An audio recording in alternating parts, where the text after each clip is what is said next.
சொல்வேன் என்று சொன்னேன். அதே நேரத்தில் நம்முடைய சென்னை உயர்நீதிமன்றம் 15ஆம் தேதி இன்றைக்கு காவல்துறைக்கு நீங்கள் முழு ஒத்துழைப்பு நல்க வேண்டும் என்று ஆணையிட்டிருந்தார்கள். எனவே அந்த அடிப்படையிலே முந்தைய தினம் காவல்துறையை சேர்ந்த அடிஷனல் சூப்பரண்டு இன்றைக்கு வந்தாக வேண்டும் என்று எனக்கு கடிதம் கொடுத்தார்கள். எனவே இன்றைக்கு காலையில் ஏறத்தாழ 10:45 மணிக்கு நான் இங்கே இந்த வளாகத்திற்கு வந்தேன். விசாரணை அதிகாரி 11 மணிக்கு என்னுடைய விசாரணையை தொடங்கினார்கள். இப்போ நான் வெளிவரந்தனையும் விசாரணை தான் மேற்கொண்டார்கள். பல்வேறு கேள்வி கணைகளை அவர் தொடுத்தார்கள். என்னை பொறுத்தளவிற்கு முழுமையாக ஒத்துழைக்கின்ற அந்த அடிப்படையில் என் மனதுக்கு பட்டதை, குறிப்பாக உண்மைகளை நான் அவர்களுக்கு பதில் அளித்திருக்கிறேன். என்னுடைய பதில் என்பது முழுக்க 100% உண்மை கலந்தது. அதில் எந்த விதமான கலப்படமும் இல்லை. ஏன்னா அந்த அடிப்படையில் அந்த பணியை நான் நிறைவு செய்துட்டு வந்திருக்கிறேன். காவல்துறைக்கு முழு ஒத்துழைப்பு கொடுத்திருக்கிறேன். நீதிமன்றத்தினுடைய ஆணையை ஏற்று இதில் என்னுடைய பதிலை நான் சொல்லியிருக்கிறேன். மீண்டும் அவர்கிட்ட சொல்லிட்டு வந்திருக்கிறேன். நீங்கள் எப்போ வேணாலும் இது சம்பந்தமாக என்னை அழைத்தால் நான் முழு ஒத்துழைப்பு தருவேன். மீண்டும் என்னை கூப்பிட்டா நான் வருவேன் அப்படின்னு நான் சொல்லிட்டு வந்திருக்கிறேன்.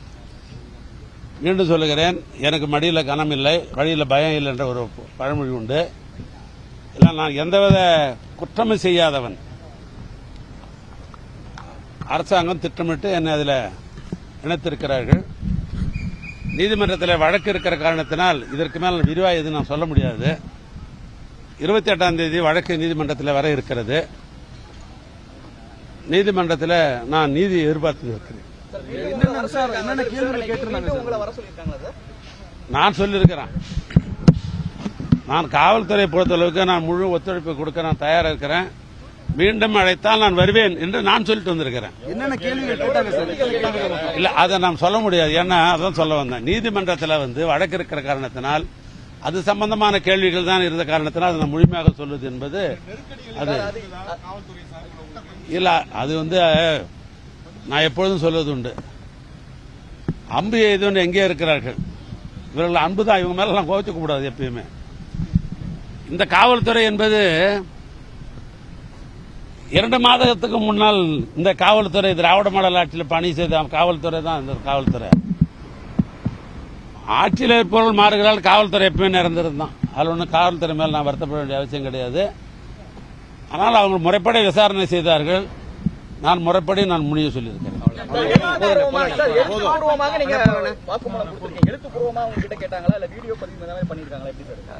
இல்ல, நான் சொல்ல கம்ப்யூட்டர்ல அவங்க ஃபீட் பண்ணாங்க.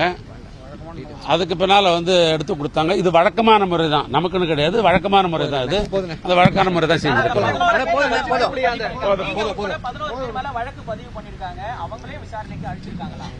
இல்ல, அது தெரியாது. என்ன பொறுத்தவரைக்கும் நீங்க கூப்பிட்டாங்க, நான் விசாரிச்சிருக்காங்க.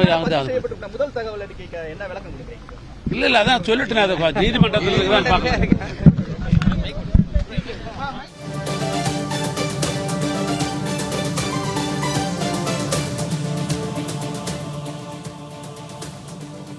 திமுக முன்னாள் அமைச்சர் ஏவா வேலு காவல்துறைக்கு முழு ஒத்துழைப்பு அளித்ததாக செய்தியாளர் சந்திப்பின் போது தெரிவித்தார். அண்மை செய்தியாக இது குறித்து பார்த்தோம்.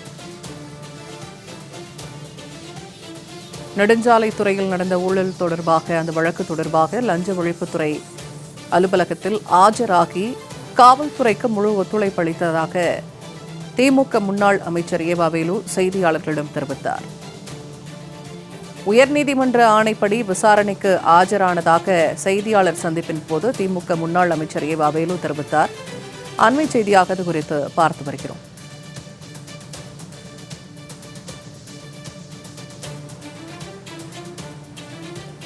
தாவேக அரசு திட்டமிட்டு தன் மீது வழக்கு தொடர்ந்துள்ளதாக அவர் தெரிவித்தார். தாவேக அரசு திட்டமிட்டு தன் மீது வழக்கு தொடர்ந்திருப்பதாக ஏவாவேலு குற்றச்சாட்டை செய்தியாளர் சந்திப்பின் போது முன்வைத்திருந்தார்.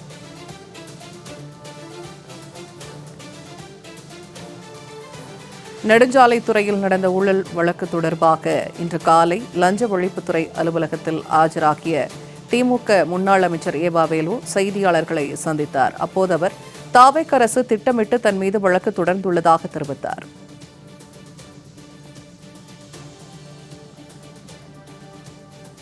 இது தொடர்பான கூடுதல் தகவல்களை தருகிறார் செய்தியாளர் முருகவேல். முருகவேல், இப்ப திமுக முன்னாள் அமைச்சர் ஏவாவேலு செய்தியாளர்களை சந்தித்து பேசினார். இது தாவேக அரசு திட்டமிட்டு தன் மீது வழக்கு தொடர்ந்திருப்பதாக அப்போது அவர் கூறினார்.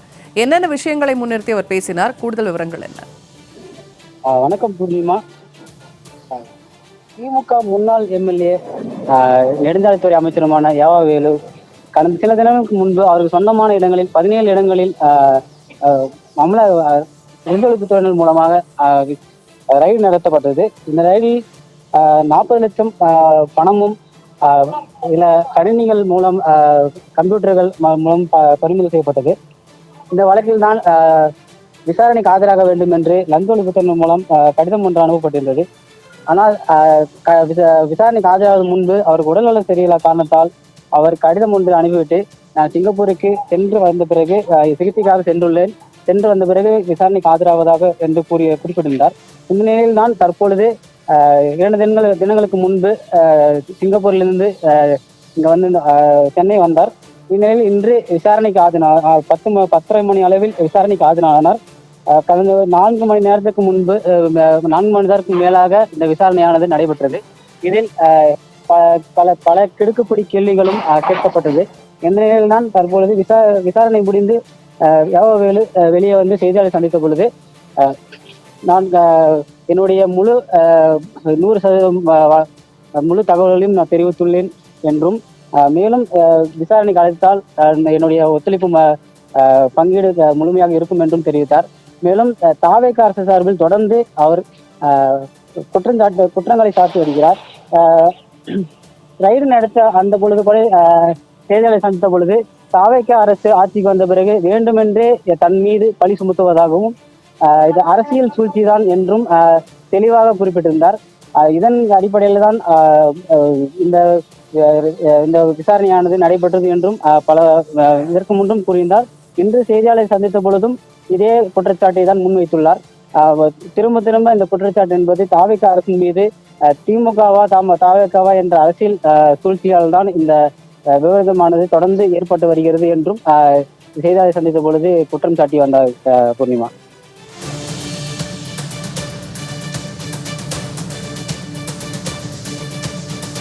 தகவல்களை வழங்கியமைக்கு நன்றி முருகவேல்.